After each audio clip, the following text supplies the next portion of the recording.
first got my real estate license and I was in my 20s and I was running around the city of Detroit, working for a bank, I didn't think for a second that I was in danger in any way, shape, or form. And I think the most surprising thing to me is just the statistics of how dangerous a job like that really is. Just Mhm. the statistic of one in every five women being assaulted is pretty staggering. I think a lot of people aren't aware of that Really. statistic. It's a disgusting statistic that we as a society That's also allow the that. known statistic. That's the no, that's like the reported, Reported, yeah. yes. So And there's a lot that's you not could say reported. that it's probably higher, but That's a one minimum. of the surprises for me was that men, again, this was a reported statistic that men were comprised 35% of these real estate assaults. Right. Men, men are just as vulnerable as women. It's not talked about. They're not encouraged to share their stories. There's a lot of shame around it, but they are at risk as well. It can be a very dangerous world out there. Hello and welcome to the Smarter Online Safety Show. I'm your host, Jocelyn King, the Queen of Online Safety. Hello and welcome to the Smarter Online Safety Show. I'm your host, Jocelyn King, the Queen of Online Safety, and I have a very special episode for you this week. We are here with Avery Piantedosi. She is a technology executive and founder, and she's an AI safety leader with over a decade of experience in health technology, emergency response systems, and enterprise AI. She's founder and CEO of LifeKnight, which she's going to tell us a bit about how she founded that and the products she does, where she leads the development of a patented safety platform that helps consumer and enterprise stay safe. Under her leadership, LifeKnight has gone from a concept of protection to an actual market-ready executable. And she has been in strategic partnerships with IBM Watson and NVIDIA. And it's really an amazing company. I was so impressed by it. I said, we got to get you on the show to talk about this and the direct connections to 911, which all of us are relying on in emergencies. So it is just so great to have you, Avery Piantedosi, on the show. Thanks for joining us. Thank you, Jocelyn. It's great to be here. So I always love the stories of how all of us in security and safety got here. How did we get into this field? Everybody has a reason, and very often it's a personal event or a family event. I love your story because it's so resonates with so many people. Tell us about how you decided to get into this field and found your company, LifeKnight. Yes, it definitely was not in my plan, my life plan. I was actually running a brokerage company in Florida. It was my fourth real estate company that I had started and grown, and it was a dream of mine to live on the beach and have, run a company down there. So I moved, started my company, and um, I I was on a showing with somebody that I had never met before. And I found myself in a life-threatening situation. And it was that feeling of the back of the hair, the hair on the back of your neck standing up. And just the minute I met him, I felt like something was off. And then every moment from that point on was me figuring out how to get myself out of the situation. And luckily, I did not go deep into that property. I didn't go on the second level. I didn't allow him to get me into a situation where he could assault me or worse. So thankfully, I was able to navigate my way out. And I was really sh just shaken up by it. But more so, I was perplexed because there really wasn't anything for real estate brokers or realtors to protect them. I looked for products and safety apps, and even the National Association of Realtors offerings that they had on their website were just kind of lame. And I just thought, how is there nothing out here to protect Right. people who are in this role? Well, and half of Well, the population, and I don't know what the percentage of female realtors is, but let's just assume it's yeah, half or something. That is, yeah, far too many. And I hadn't thought about, that of course, if you're a female realtor or just, well, this could happen to anyone. I mean, a really, man could yes. be mugged or assaulted as well. But I think for Yes. women, it particularly brings up an issue of safety, and Yes. triggers that. So, Yeah, I think I think it's like 70% of realtors are women. mm, I did find in my crime statistics that I started diving into that men were assaulted 35% of the time. Those were mostly physical assaults. mhm, Women were more sexual. They were being drugged or raped or murdered. And in the case of like Beverly Carter, who's a famous was a famous case out of Arkansas. So I realized, wow, this is a really dangerous profession, number one. And also, there were other professions out there that were just as dangerous, like visiting nurses or social workers.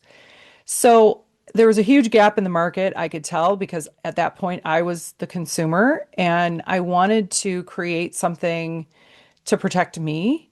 So I happened to be living on the Space Coast at the time. There was a lot of tech talent because of NASA and all the contracting companies there.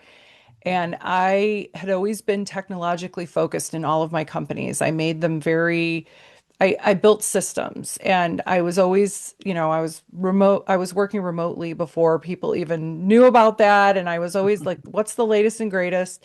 mhm. So I was part of this meetup group where technologists and entrepreneurs got together and talked about ideas. I brought the idea to the group, and that's how I met my co-founder. And we started building LifeKnight. That's so great. So tell us about what LifeKnight does, because you're in the field of wearables, and Mhm. so explain that for people who don't really know what that is, and what is the technology do that helps solve the problem you set out to solve? So we are a detection and direction company. So we can detect signals from a multitude of things, such as a cell phone app, a wearable, a signal from a PERS device, which is the elderly necklace I've fallen and I can't get up devices, Mhm. from any kind of beacon or signal comes through our API, our platform. We can determine what is going on, where this person is, what the emergency is, and who is the corresponding responder that needs to know about this. That could go to directly to 911, or it could go to a loved one, a supervisor. When we were working with social workers, a lot of them wanted these signals to go directly to their supervisor, and then their supervisor could figure out how to manage the emergency. So there's Right, a lot because of this different could be ways. used. So let me just ask that. Like Yeah. inside large companies that have a workforce that's out in the field, whatever that is, that could be in, there's hundreds of industries that have that. So Yes. this would allow them, if they're having a personal danger or even a weather-related threat, or or a situation like yours, or it could be, I mean, you could have, the famous, postal delivery person with a dog attack. You could have anything going on. Absolutely. And Yep. so this allows, now most people think, well, don't I just call 911? Yeah. Yeah, I get asked that a lot. That's great if it works. So number one, you have to be conscious. Hmm. You have to not be drugged, not passed out, not hurt. You have to know where you are. Hmm. And then what a lot of people don't understand about 911 is that it was built on a 1960s landline system where everybody just had phones that were at their homes, so it had a corresponding address. So now everyone has cell phones. The technology has not caught up to 911. I actually sit on a committee called NINA that's determining how to upgrade our nation's 911 system and how applications like LifeKnight interact with it. Hmm. They don't have your geo coordinates. They don't automatically know where you are. So if there's Hmm. things if you're in the middle of a field and you don't know what's going on, they're not going to be able to just hone in on what you're doing and where Right. you And are. you may not even know where you are in a lot of You might cases. not know where you are. You might be in a trunk. You might be Mhm. passed out. In the case of using wearables to detect, say, heart anomalies for older people, which is what we're doing in assisted living facilities, someone could Mhm. be having a heart attack. So most people really, when they're in a crisis situation, it is difficult to get help and articulate everything that could be going on. That is really great. I actually read into that. Anybody, not a lot of people have done this, but there are the settings where you can go in on certain apps and you're actually it's asking you to put in an address of where they should send emergency services. Hmm. And, maybe during the pandemic when nobody was leaving their house, that was Right. that was a better odds that you'd actually be having a problem when you're there. But I Yeah. travel all the time, and I'm not Yeah. going into that app and saying, well, now I'm in this hotel, or now I'm at this resort, or now I'm at this. Exactly. I have a, I'm my, I have three locations I travel across, and then I do speaking and Yep. consulting for people who are on the move, and even if you have just work and home, that doesn't mean you're going to have. I mean, you could be having an emergency. Yeah. Anyway, you could have it at the hardware store or at the drugstore or Yep. wherever, or more Yep. importantly, a parking lot where nobody's around to see you. So when you're Yeah. saying pick up anomalies, this is like so it can detect things like your heart rate or your pulse or make sure you're conscious. What is it looking for? What Yeah. are some of these? So we use AI agents to determine what's going on. So we have an agent that looks at the data. So whatever it's coming in on, either a cell phone app or the wearable, Hmm. or a sensor of some type. We look at the data. What sometimes it's straightforward, other times it's more behaviorally dictated, such as somebody is in an assisted living facility, they're waking up at 10 o'clock every day instead of 8. It'll pick up on that and say this is an anomaly in their behavior. This might not be an event, but then agent two will look at that and say this could be something that could lead to an infection or being sick or something like that. And then agent three takes action. So we have a dashboard for those type of facilities that we built out that shows sort of a color coded escalation of Hmm. yes, this is actually the person's heart has stopped and this is an emergency, all the way to here's some behavior that doesn't sit with who they really are based on what we've been monitoring. You Right. might want to just check up on them. And the capabilities that AI has to analyze data, it's just getting better and better Hmm. as we train the models and as they learn the people that they're looking after. Hmm. Um, and then the third agent triggers the escalation, which always goes to a human being. So we're not taking humans out of the equation. We're just making their lives easier Right. by supplying what is likely happening.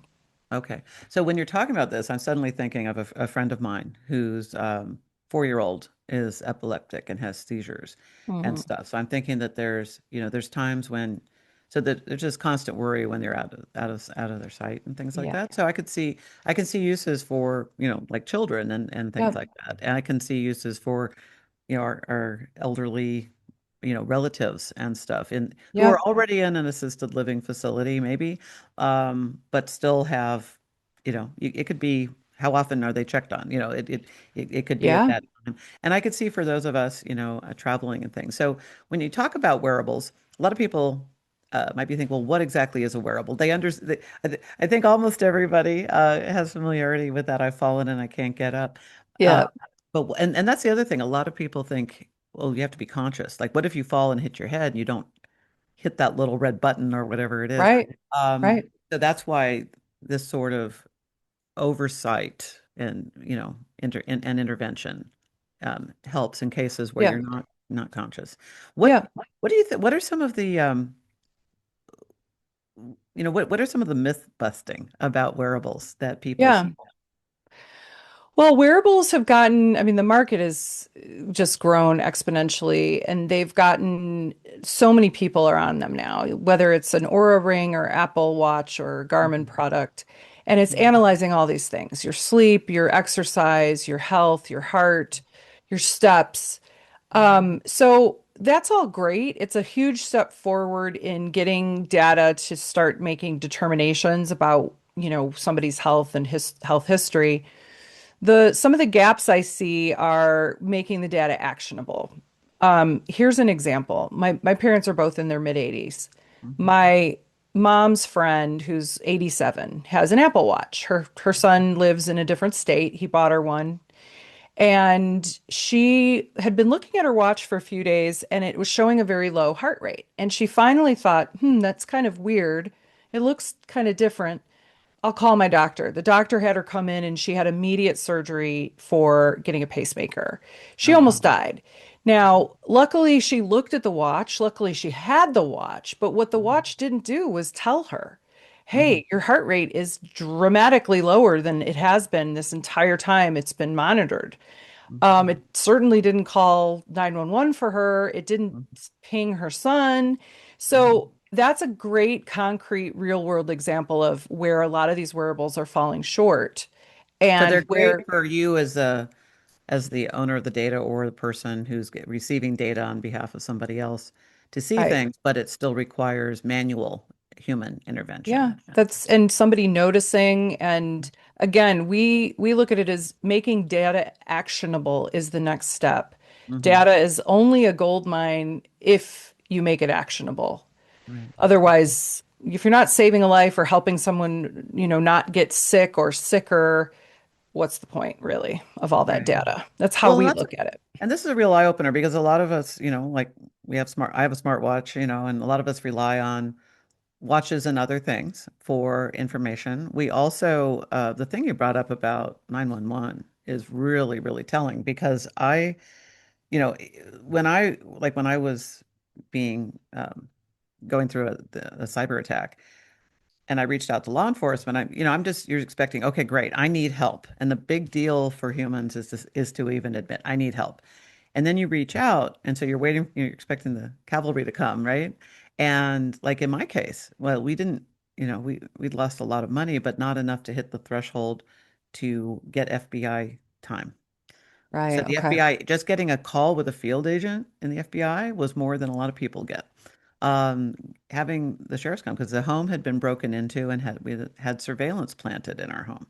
We Mhm. found it. Well, they couldn't do anything because since it wasn't a like if you come home, if you leave for work in the morning and come home and your door's been broken in, your lock's been picked, that there's physical evidence and things. So we we basically had two conversations and that was it. We were on our own. And I think we all expect that that somebody who knows more than we do and who understands us is going to come in and save us. And what you're painting a Yeah. picture of um, it reminds me very, very much of that sort of instance that so many people run into, which is who great, like I need help. What can I get? And in Yeah. this case, unfortunately, it could be it could be too late, right? It could be Yes. after an assault or after a heart attack or after Yeah. something. So that automation. I also, it's so great when we find stories of how AI is helping people because Yeah. AI is just an accelerant. Yep. It's an accelerant for humans. It makes good things a lot better and bad Yep. things a lot worse. Yep. And so I love I love how you're using it. So, and you've been involved with AI for a long time. Yeah. We've used AI almost since the beginning. First for things like um, text to speech Mhm. and different things within the platform.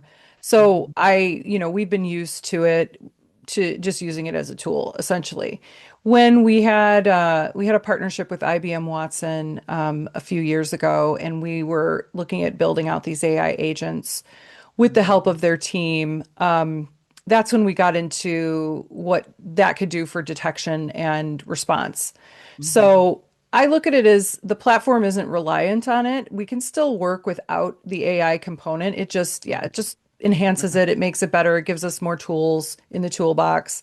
Right. And when your bottom line is saving lives or helping people to get help sooner, improve someone's quality of life. Mhm. Someone's having a stroke, the quicker you get to them, as an example, is, that could be the whether or not they have a full recovery or they can never speak again. Like minutes can make a difference in a stroke victim in terms of those types of things. So Right. when the bottom line is we want to help people and potentially save lives, we are going to use every tool at our disposal. Right. But it needs to be demystified, I think, because it is just a tool, just like the internet was weird for people when it came out, and now it's like people don't even understand that there was a time without the internet. So, Right. No, yeah. that's great. You know, what are some of the other things that would surprise the average person, because you've been involved with this a long time, so you've heard so many stories.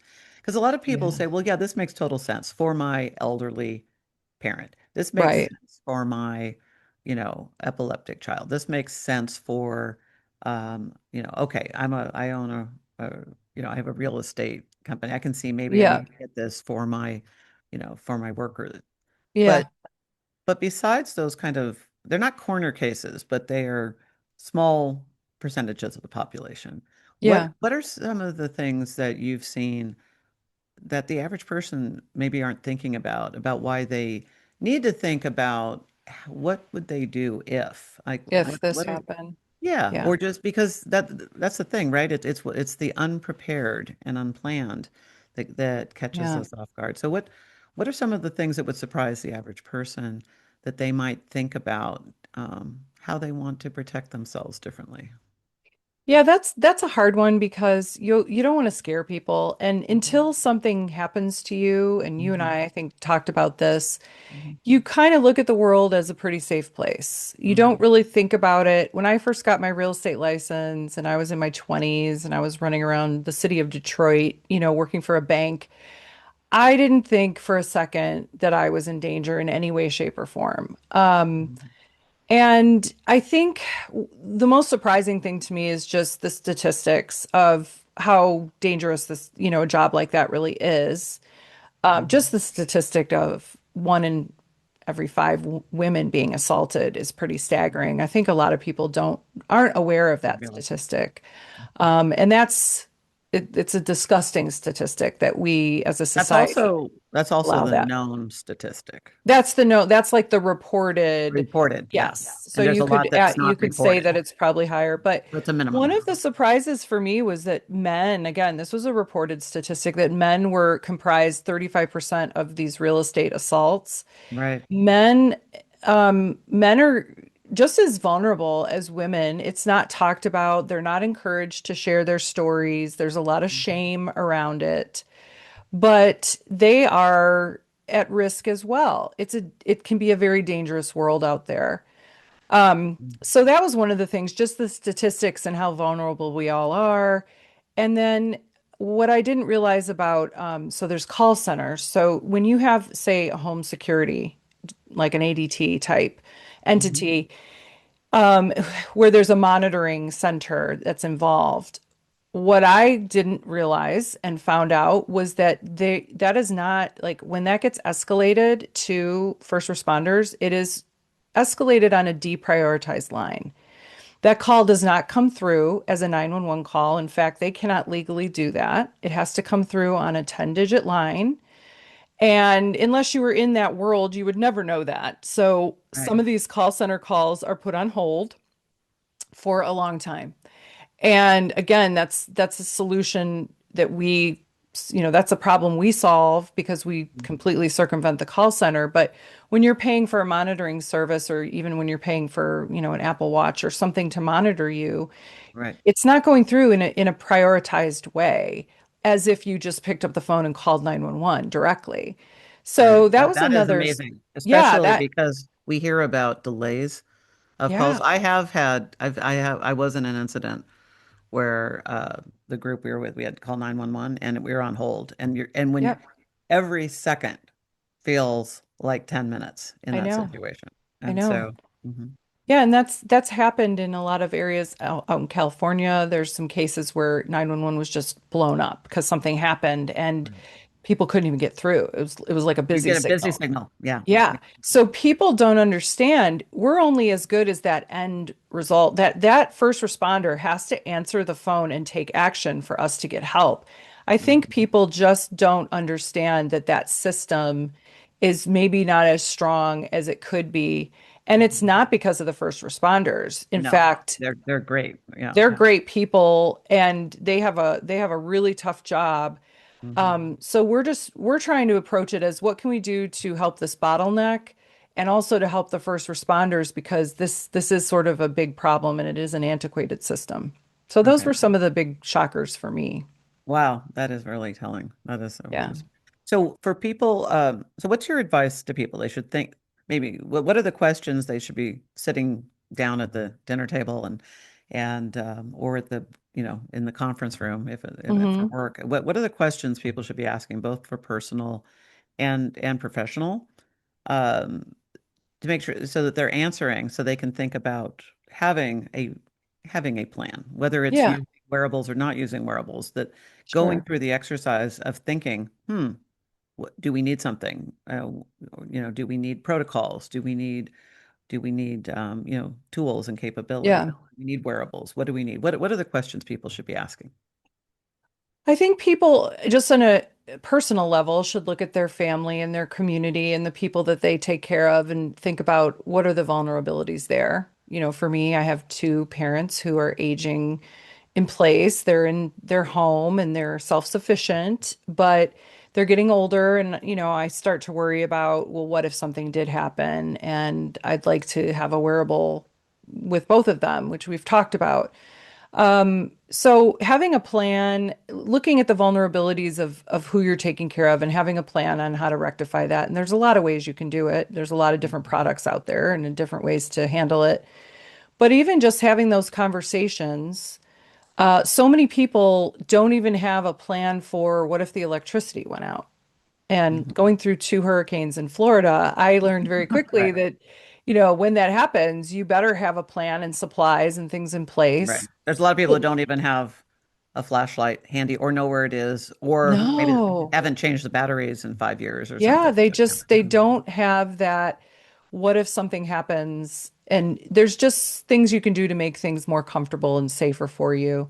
Right. In the workplace, I think we've shifted from a reactive environment to a proactive environment Hmm. because there's so many companies now that realize the liability of not protecting their workforce on Hmm. a larger scale, Hmm. whether it's cybersecurity or physical security. And I think those two are merging anyway. Exactly. We've That's why we're talked having about this that. conversation, Yes, because yes, because they're in. physical security, the solution for physical security is online. Yeah. Hmm. Yep, exactly. So I think having a plan for your workforce, being proactive instead of reactive, we've done a Hmm. lot of studies that show that it saves a company on average $3 for every dollar they spend on proactive safety Hmm. for their workforce. Hmm. So not only is it the right thing to do, but if you're Hmm. just someone who doesn't really care about people and you want to just save money, then okay, take it from that respect.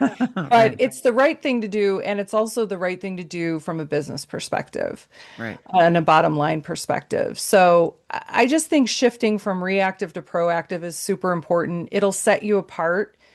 The assisted living companies that have multiple locations that we're working with, the ones that are drawn to our technology Hmm. are the ones that set themselves apart. They have a higher bar and they see the dollars and cents of what they're doing as making sense over time. Hmm. So I think those are some things that, businesses and individuals can think about. Yeah. So this is great advice. Really have the conversation around with your family, have the Yeah. conversation in your workplace or any group you're a part of, or your Hmm. community. Neighborhood Yeah. watch should be talking Yeah. about this as well. Certainly, if you're sending kids off to college, and things that have kids in Absolutely. college, this is really important. So this is a great conversation. Just really thinking about this, because online safety and online connectedness is how we can stay physically safe. And it's just so important to really think about, you know, I've been on we've all had that time where you try to reach somebody you know and love and you can't get through. Yes. And we all know your heart rate goes up, you start to worry, your gut Yeah. tightens, and you're like, oh, it's something happening. And then, you know, if if it turns out it was nothing, you're like, whew.